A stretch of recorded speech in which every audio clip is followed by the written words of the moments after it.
মনেতেই সব, মনেই শুদ্ধ, মনেই অশুদ্ধ।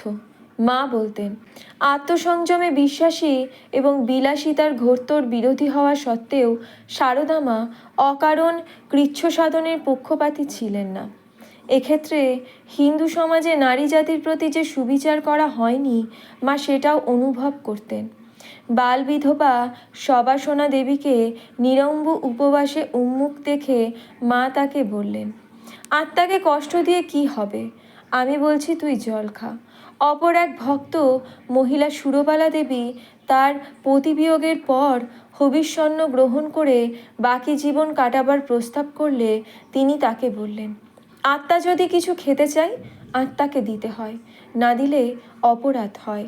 মা নিজে বৈধব্যদশায় একাদশীর দিন দেশাচার অনুযায়ী অন্নগ্রহণ না করলেও সামান্য লুচি খেতেন। তার সহচরী যোগিন মা গোলাপ মাও কখনো ওই তিথিতে নির্জলা উপবাস করতেন না। বাল বিধবা ক্ষীরোদবালাকে অত্যধিক কৃচ্ছ সাধন করতে দেখে মা বলেন, দেহ নষ্ট হলে কি নিয়ে ভজন করবে মা? বাহ্যিক পরিচ্ছন্নতা রক্ষার আধিক্য সে যুগে বহু মহিলাকে সূচিবায়ুগ্রস্ত করে তুলেছিল।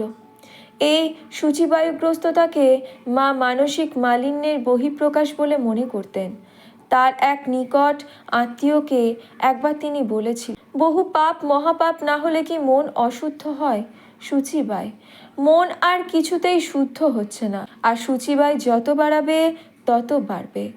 আর একবার এক আত্মীয়কে তিনি বলেছিলেন, আমি তো দেশে কত শুকনো বিষ্ঠা মারিয়ে চলেছি, দুবার গোবিন্দ গোবিন্দ বললুম, ব্যাস সব শুদ্ধ হয়ে গেল। মনেতেই সব শুদ্ধ আর মনেতেই সব অশুদ্ধ। জয় মা, জয় মা, জয় মা, জয় জয় মা।